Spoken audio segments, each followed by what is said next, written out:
Što je EASPD i kako djeluje ova organizacija?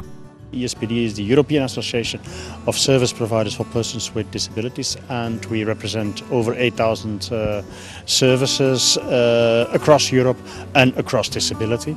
And our key objective, the overarching objective we have, is to work on the quality of services, to be able, through these quality services, to facilitate full inclusion of persons with a disability in society. Let me first congratulate the Croatian people and the Croatian authorities, because Croatia is one of the first countries that, the fourth if I'm not wrong, that signed and ratified the UN Convention. And that is a very important achievement, I think. The UN Convention on the Rights of Persons with a Disability sets the scene for the sector for the coming decade. And Croatia really set it a standard by signing that early in the implementation process. This convention is legally binding, and what I learned from the different sessions this morning is that your country is working very hard on the correct implementation of this convention. So, congratulations. Na čemu se temelji europska politika zapošljavanja osoba s invaliditetom i kakvo je vaše iskustvo u njenoj provedbi? European experience is based on what's in the UN Convention. The UN Convention helps us to make a shift in thinking, a shift from seeing only the disability of a person with a disability towards a more positive approach, towards an approach in which we understand disability as a barrier indeed, but also address the barriers created in and by society that hinder people to take part in the life of a community and as full citizens in their own environment and in their family. So when it comes to employment, it's clear that based on the UN Convention, we should promote employment on the open labour market as much as possible. It might not be possible for everybody at this stage, because we're in the middle of an economic crisis now, so it's not so easy to find jobs. But we should promote employment on the open labour market for persons with a disability.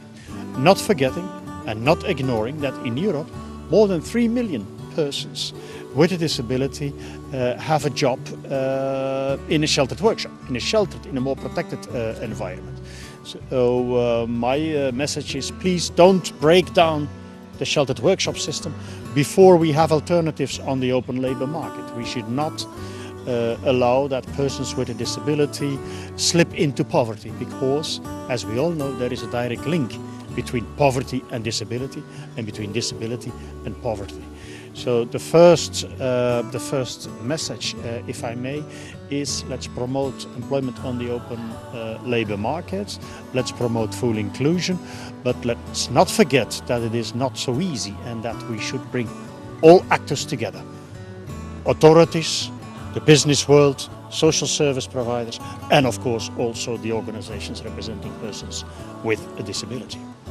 When you ask me to link that back to the situation in Belgium, my own country, then I see that over the last few years, policies, subventions, subsidies that are provided to persons with a disability and to the employment promoting actors, more and more go in the direction of activation, instead of what we did in the 60s, the 70s and the 80s.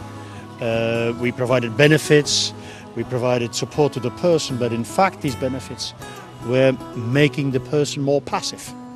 Now we move towards activation policies. That means that we provide instruments and tools for training, retraining, vocational training, job coaching, support to find a way to the open labour market.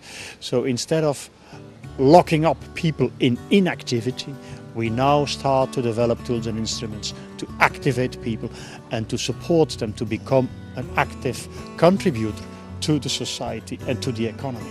And that is very important, I think, for the future, because right after this economic crisis, we will have shortage of workforce. We need all hands that are available, also those of persons with a disability. And apart from the economic importance of having everybody on board, it is also very important for the persons with a disability themselves. Because if you ask me to present myself or to identify myself, I always give, and you would do exactly the same, I always give 3 pieces of information. Where do I live? Who do I live with? And what do I do for a living? A job, work, is a crucial element of our identity, and that is important for me, and that is important for all persons with a disability as well. So we should develop policies facilitating this process and helping persons with a disability to become an active citizen in our society. ESPD, the European Association of Service Providers for Persons with a Disability, evaluated more than 30 European projects financed by the European Social Fund, by the Lifelong Learning Programme, by different programs. We evaluated these projects and we tried to identify the key success factors of these projects in the employment field. And we came to the conclusion that in fact there are 4 key elements when developing effective and efficient strategies. And we summarized it in our STAR approach. STAR meaning that every letter of the STAR is an element of the strategy. The first letter is the S of the STAR, and that stands for stakeholder cooperation. If you want successful policies that really bring persons with a disability to the labour market, then it is important that you have all stakeholders on board. You have to design, to develop the strategy and the policy in close cooperation with persons with a disability, with the service and the support providers, with the authorities and researchers. It is important to have these together. That's the first key success factor. The second key success factor is, in my STAR approach, is the T, and that means targeted actions. We have to develop very specific, very targeted actions. One example, in all European countries, we are struggling with the benefit trap. Sometimes work does not pay. Persons with a disability receive a benefit, and that is good because they should have a quality, high quality of life, so the benefit might be needed. But when they start to work, they lose the benefit. So, in fact, the benefit locks them up in inactivity. Targeted actions should address this benefit trap. My second letter for successful strategy is the T. The third letter is the A of my STAR, and A stands for availability of support. Availability of support for both. For the person with a disability, he should have access to high quality vocational training, to support, to assistance in all domains of life. That's one element. But there should also be support available for the employer, for the business, for the industry, because these businesses, these employers don't understand disability. But the specific knowledge and know-how is available. Social service providers such as the members of my organization have this specific knowledge and know-how available. So it is important that this support is made available to the business world, and that helps them to carve jobs for persons with a disability. The fourth letter of my success factor analysis is the R, and the R stands for research. We have no real good data available. Across Europe, we use different definitions of disability. We use different definitions on what is a real job, what is a real contract, what is a real salary. So we should try to come to a better understanding of each other and then build up data, build up knowledge and know-how so that we can learn from each other across borders and across cultures.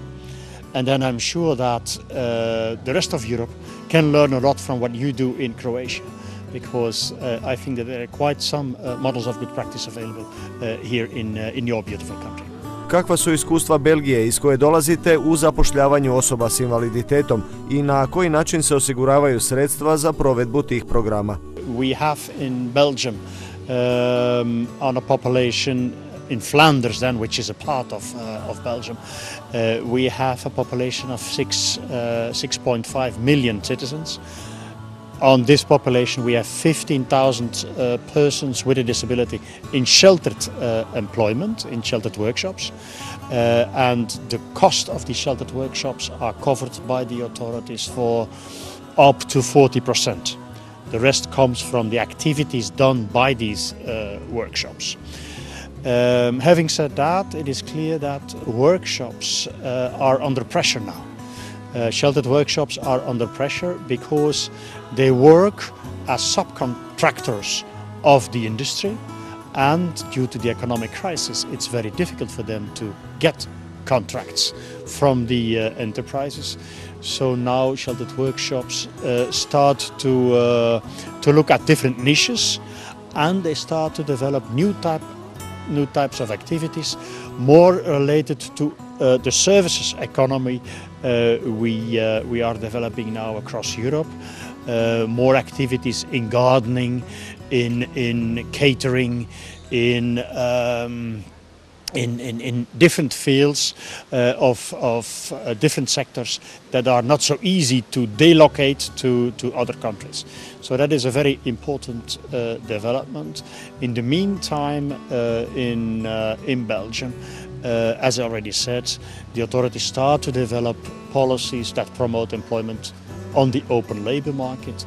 So we have now across the country a network of services that work together with the employment agency, and through this cooperation specialized advice and support is available to this employment agency, but the support is also available to the enterprises, to the businesses, so that it is easier for them to understand disability and to organize the processes in their